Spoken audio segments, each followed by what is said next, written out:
What is going on? Welcome back to Financial Journey. So today I want to talk to you about VinFast. Since my last update, it's gone down quite a lot, but I wanted to go over some of the data points, what's been coming out from the company, and where I see things going from here. Before I get into any of that, make sure you guys hit that thumbs up and subscribe. I always greatly appreciate that. And with that, let's get right to it. And also on a side note, I do want to address this kind of scenario. So this abnormal trading activity has been happening more and more with VinFast, so I wanted to kind of break that down. But based on Friday, it did go down 4.67%, a lot of volatility as normal, and based on the volume, so it is having a lot of good eyes on it. So 8.5 million shares being traded, 9.3 is the average. And these are all the transactions that did occur on the secondary market, over $100,000. And the majority of them are actually buys based on the bid, the ask, and the selling price. So of course, I think that's a fairly good thing, getting a lot of attention coming from bigger institutions essentially. And these are all the transactions that did occur on Friday on the dark pool. I don't know if this is something to be happy about or not. The fact that it's very popular. Dark pool is very linked to shorting, and yeah, so I don't know if this is a good thing or bad thing. Let me know your thoughts on that in the comments below. At the time of doing this video, there hasn't been really any SEC filings, no press releases, but on VinFast's website, there was one thing that did come out on September the 6th, and that was VinFast electrifies Vancouver with presence at 2023 fully charged live event. And that is still kicking off between September the 8th and the 10th. And they're going to be showcasing the VF8 and the VF9. So pretty good stuff about that. I wish I would have actually seen this a little bit sooner. I don't know why a lot of VinFast's news, such as this, and even August the 21st, does not relay to a lot of the press releases kind of aspects right here. But again, it is what it is. Hopefully they're trying to figure out a lot of their stuff behind the scenes. But other than that, though, there has been a lot of articles coming out still saying that VinFast is just completely overvalued. And with them only producing, I think they state 19,000 vehicles in its history, is just still considered way too overvalued. Which is something that I did bring up a while ago because I've always been looking at their PS ratio, and even at its high it was around 299, and then of course I think when it was around 60 or 50, that was I think my last update, it was at 198. And so with it at 72.9, it has gone down quite a lot. But just to put it in perspective, Polestar, which produces a lot more vehicles than VinFast, already has the infrastructure, is 2.5. Tesla, I believe, is around 4.5. Lucid around 12, I think, if I remember correctly, and Rivian around 7.5. So in comparison, yes, VinFast is still very, very overvalued based on at least this kind of aspect. One questionable thing I did notice that came up is looking under Interactive Brokers. The latest Morningstar report, which did come out at the beginning of this week, does show the fair market value for VinFast being $69.33.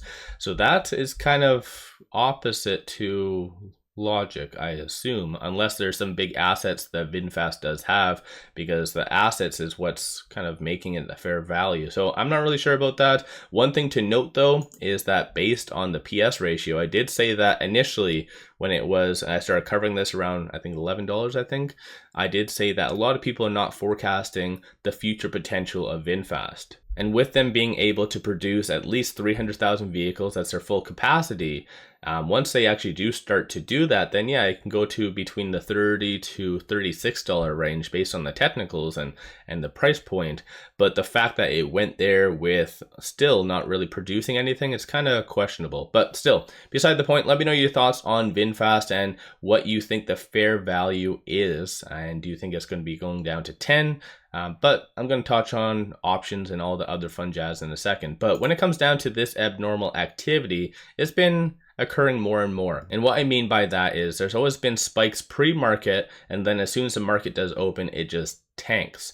And when it comes down to that aspect, if you look at what is happening with shorts, and I'm not here to say it's going to squeeze, although a lot of people are still saying that. And the reason why people say that VinFast is a squeeze is because technically the high cost to borrow and just no shares being available to be shorted, as you can kind of see. So that's kind of why. Cost to borrow average is 360.73 and the max being over 1,000%, so kind of high. But still, going back over here, return shares, as as soon as this, right before the market did open, shorts did actually returned a significant amount of shares, so pre-market, which would cause the price to go up. And then if you kind of look at right here, this chart showed the borrowed shares. As soon as the market did open, you see them kind of double down pretty intensely. And so in reality, that is this. So shorts kind of caused all of this, and why they would be doing that is most likely they would have been buying puts very first thing. So then as soon as they are shorting it, causing the stock price to go down, their puts are going to be printing and making a lot of money based on that. So that's kind of the strategy that they are doing. And looking as far as the options, based on Friday, there was $38 million in puts that was purchased versus $12 million in calls that was purchased. And there was a significant amount of puts that was purchased first thing. So like I mentioned, kind of that might be the plan for shorts essentially, and what they've been doing, kind of part of their strategy. But even if you kind of zoom out over the last 7 days per se, there was $328 million in puts purchased versus $198 million in calls. So for the long time, and just the trend overall, a lot of people have been assuming that VinFast is going to be going down. And looking as far as this, if you are optimistic, this shows all the calls. It's kind of sporadic as far as the orientation on this, but this shows all the calls, but this shows all the strike prices, expiry dates, all the fun jazz. Based on this information, it does look like people are assuming it's going to be going between the 18 to 22.50. Of course, $30, that one's kind of an outlier a little bit, but generally 18 to 22.50 is where optimistic people are assuming. Vice versa for puts, people are assuming based on this that it is going to be around the $10 range. So let me know your thoughts on all of this in the comments below, and where do you see things going? But based on the technicals, as far as when it did go up, you can kind of see exactly some of the resistance points that it did have. So around the $39, $38 range, and then of course around the 55, but with it being at 17, the next big real support level is around 12.90, and prior to that it would be pretty much at the SPAC level kind of scenario, which also is being perceived by a lot of articles as the negative. So SPACs were kind of the reverse way of doing a logical company. So a lot of people already find it questionable, and I think that's also why it's aiding in its going down or over the last little bit. But generally, those are some of the points that you need to watch for, at least in the short term. And I do feel that based on the options activity, which of course is only a sentiment, it doesn't move the stock price, but the options activity is pointing to around the $10 range. So I do feel realistically it'll go to probably $11 to $12, at least in the short term. And then from there, depends on the news that does come out, it could potentially push it higher, or it just might stay flat. But looking as far as this on the momentum indicator, I know there's not much data because it's only been trading for a short time frame, but the number of retail investors have been getting in. So that's something to consider as well. So retail seems to really like VinFast, because looking on their website, it isn't bad vehicles by any means. A little bit pricier compared to Polestar, because like I said from day one, this company does remind me of a very comparable Polestar, just without the real tech advantages, because I know Polestar is really investing a lot of money in their tech and stuff like that. So yeah, let me know your thoughts on VinFast. Give yourself a shout out if you have been buying, selling, holding, what you've been doing, or if you've been doing options, what is your kind of viewpoint on all that? In my case, I did sell some puts, so if it does go below a certain price or my strike price, then I get to buy VinFast. So this is why I like to do that. And so for instance, upcoming for the September the 5th, I do have, I believe it is 750 strike.